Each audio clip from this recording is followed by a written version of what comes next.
Weapons हैं और यही वो एरिया है जहां पर रशिया के इंटरकॉन्टिनेंटल बैलिस्टिक मिसाइल्स हैं जो डायरेक्टली यूरोप के सारे बड़े शहरों को टारगेट कर सकते हैं। यही वो एरिया है जहां पर रशिया की सबसे बड़ी सबमरीन पोर्ट है और यहीं पर रशिया के नॉर्दर्न फ्लीट का हेडक्वार्टर भी है। यही वो एरिया है जहां से रशिया के सारे बहरी जहाज और सबमरीन्स निकलकर इधर यूरोप और अमेरिका के दरमियान आते हैं ताकि इन वेस्टर्न पावर्स पर नजर रख सकें। लेकिन फिनलैंड के नेटो का मेंबर बनने से ये एरिया भी कॉम्प्रोमाइज हो जाएगा और वो इसलिए कि इस सारे एरिया को पूरे रशिया से सारा वेपन इस रेल और रोड नेटवर्क से सप्लाई किया जाता है जिसे R21 कहते हैं। ये नेटवर्क फिनलैंड के बॉर्डर से सिर्फ 100 किलोमीटर दूर है और लेट्स से किसी वॉर की सूरत में अगर नेटो आर्मीज इधर फिनलैंड को क्रॉस करके इस लाइन के किसी हिस्से को भी डिस्ट्रॉय कर दें तो रशिया के सारे न्यूक्लियर आर्सनल्स को सप्लाई बंद हो जाएगी और इसकी सारी मिसाइल कैपेबिलिटी भी खत्म हो जाएगी। इसी तरह फिनलैंड और स्वीडन के नेटो में जाने से रशिया के लिए ये इंटरकॉन्टिनेंटल मिसाइल यूज करना भी मुश्किल हो जाएगा बिकॉज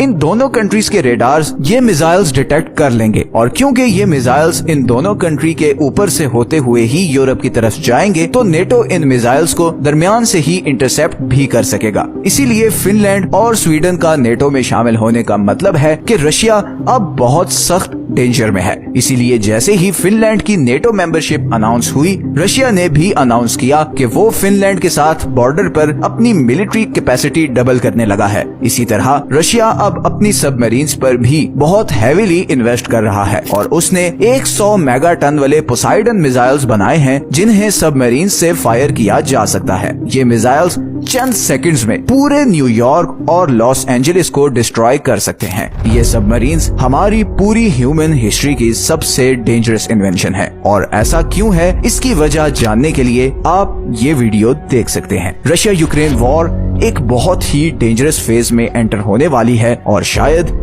ये फेज डिसाइसिव हो। 2021 में फिनलैंड में एक सर्वे हुआ जिसमें 74% लोगों ने कहा कि वो अपने कंट्री को डिफेंड करने के लिए अपनी जान भी दे सकते हैं। ये रेटिंग पूरे यूरोप में सबसे ज्यादा है। मेरे ख्याल में फिनलैंड फौरन तो शायद अमेरिकन या नेटो ट्रूप्स को अपनी जमीन पर अलाउ ना करे बिकॉज वो अननेसेसरीली रशिया को प्रोवोक नहीं करना चाहेगा और लग ऐसा ही रहा है कि फिनलैंड नॉर्वे वाला मॉडल फॉलो करेगा। नॉर्वे नेटो के फाउंडिंग मेंबर्स में से है मगर अभी तक वो सारी वॉर्स में रशिया के साथ बिल्कुल न्यूट्रल रहा है और इवन नॉर्वे का रशिया के साथ छोटा सा बॉर्डर भी है। ये बॉर्डर उसी कोला पेनिनसुला में है जो रशिया का मिलिट्री हब है मगर नॉर्वे ने कभी भी नेटो और अमेरिकन फोर्सेस को अलाउ नहीं किया कि वो उसके कंट्री में मिलिट्री बेसिस बनाएं और उसकी एक ही वजह थी कि नॉर्वे कोई ऐसा कदम नहीं उठाना चाहता था जिससे रशिया प्रोवोक हो जाए। तो इट्स वेरी लाइकली कि फिनलैंड भी नेटो मेंबर बनने के बावजूद नॉर्वे की तरह न्यूट्रल रहे। दूसरी तरफ एक चीज तो क्लियरली विजिबल है कि सारी वेस्टर्न पावर्स रशिया को घेर कर चोक करना चाहती हैं। अभी तक रशिया पर किसी थ्रेट और एक्शन का कोई असर नहीं हुआ एंड नोबडी नोज कि अगर पुतिन को दीवार के साथ लगाने की कोशिश की गई तो कोई पता नहीं कि वो फाइनली न्यूक्लियर मिसाइल की ऑप्शन यूज कर ले